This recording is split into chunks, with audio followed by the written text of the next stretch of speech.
Every year on December 22nd or 23rd at the winter solstice, people in the city of Shantou in Guangdong province hold memorial ceremonies for their ancestors. Strangely, one family always worships an 18th century king of Siam.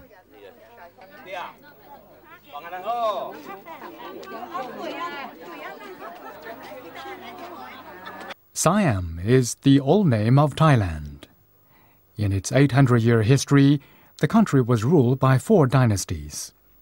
The third, called the Donbori dynasty, had just one king, Taksin.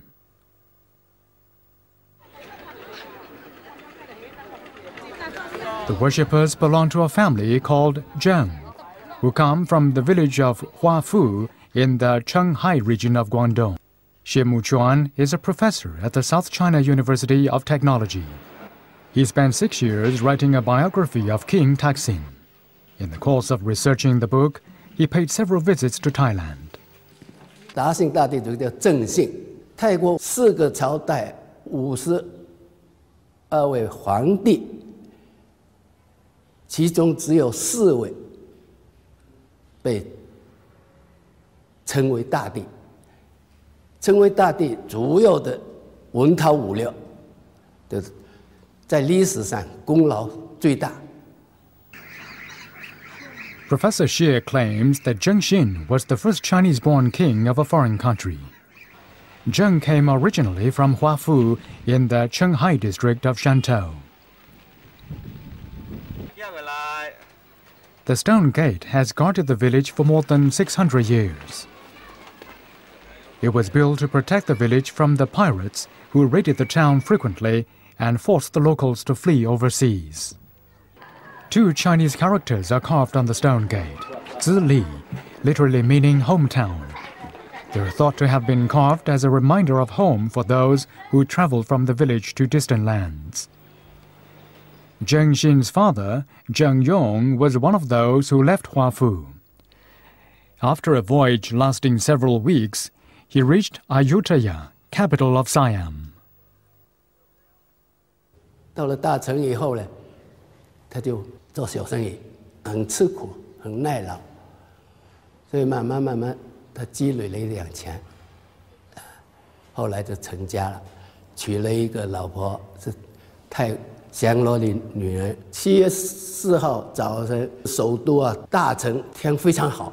但突然狂风大作，雷雨交加，并且把他的房子给雷击了，击了一下，他生下来了，所以叫他的雷震子。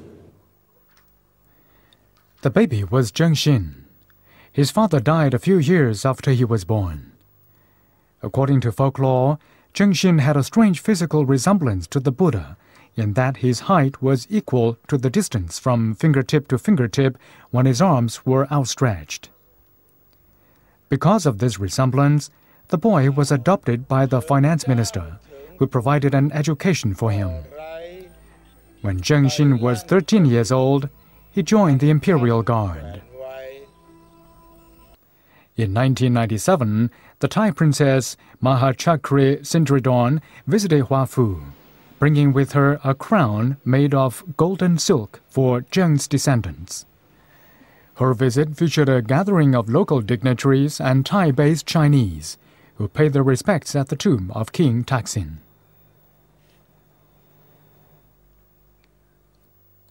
For almost a decade afterwards, Huafu worked to develop a tourist site to commemorate the legendary king.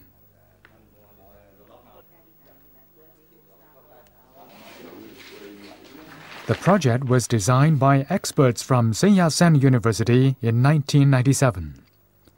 But it faced a major stumbling block. The total investment would amount to the huge sum of 200 million yuan.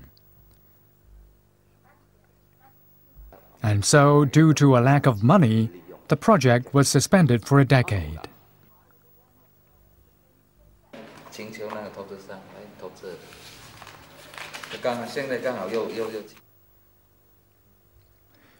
Zheng Xin was a hard-working man. By the age of 31, he had been appointed to a high official rank.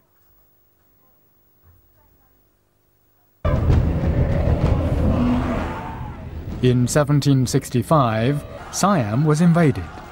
The strong resistance put up by the Siamese army was undermined by the government corruption, and the country was eventually defeated. After 417 years, the Ayutthaya dynasty came to an end. In the wake of this defeat, Zhengxin became determined to restore Siam to its former glory. He formed an army made up of Thai and Chinese troops, and after 6 months of fighting, they drove the enemy forces out. On December 28, 1767, Zhengxin, at the age of 33, became king of Siam. The dynasty he founded was known as Donbori and was the third imperial dynasty in Thailand's history. Afterwards, Zhengxin's fellow townspeople, having fought alongside him, returned home to China. They took with them 18 pots filled with gifts from the king. The travelers were curious about the gifts sealed in the pots, and so they opened them on the ship home. However, the 17 pots they opened contained only salty vegetables and disgusted. The villagers threw them overboard into the sea. However, the Chinese travelers lived to regret their rashness, for back in their village, they found treasure hidden beneath the salty vegetables in the one remaining pot. The king had covered the treasure to hide it in the event that the ships were attacked by pirates. The remaining pot has been kept for more than 200 years in Huafu. It is the only tangible link between the village and King Taksin.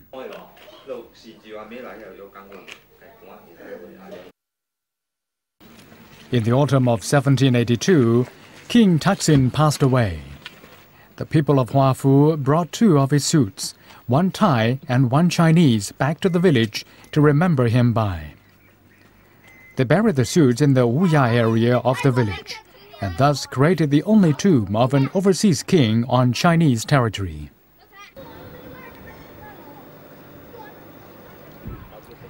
Sadly, the old tomb was washed away in flooding during the Qing dynasty. The existing tomb was rebuilt in 1985. Today, Thai-based Chinese people regularly visit Da Feng Mountain to worship Da Feng, the great 11th century monk of the Song dynasty. On one particular day, 2 men, Du Shaoshi and Chen Kexin, were waiting at the crossroads. They had a plan in mind. King Taksin united the Thai and Chinese people in defense of Siam against foreign aggressors.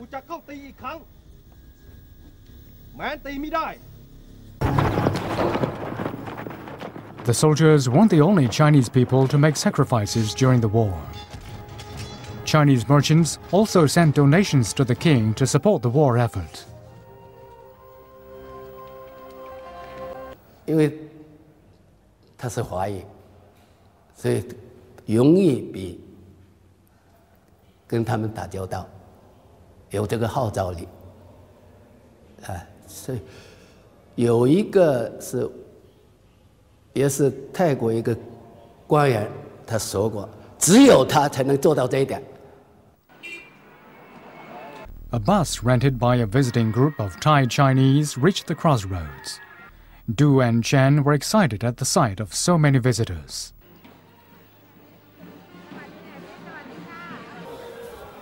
They managed to find the group's leader. But after only a few words, they were evidently disappointed by what he had to say.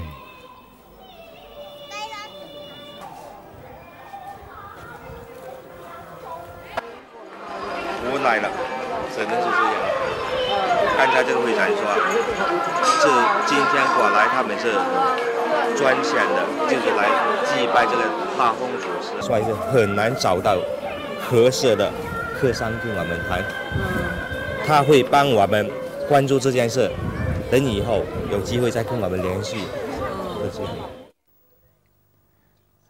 Under King Taksin's rule, Thais and Chinese were all treated equally. The policy encouraged many businessmen living on China's southeast coast to emigrate to Thailand. Today, around 4/5 of the 7 million Thai Chinese are descendants of immigrants who came initially from Shantou. King Taksin died before he could complete the process of unifying Thailand. In 1955, the Thai government made December 28th, the anniversary of King Taksin's crowning, a national holiday. In the 1950s, a monument to King Taksin was inaugurated by King Bhumibol Adulyadej. On the monument are carved the words, "The King is a great man in Thailand."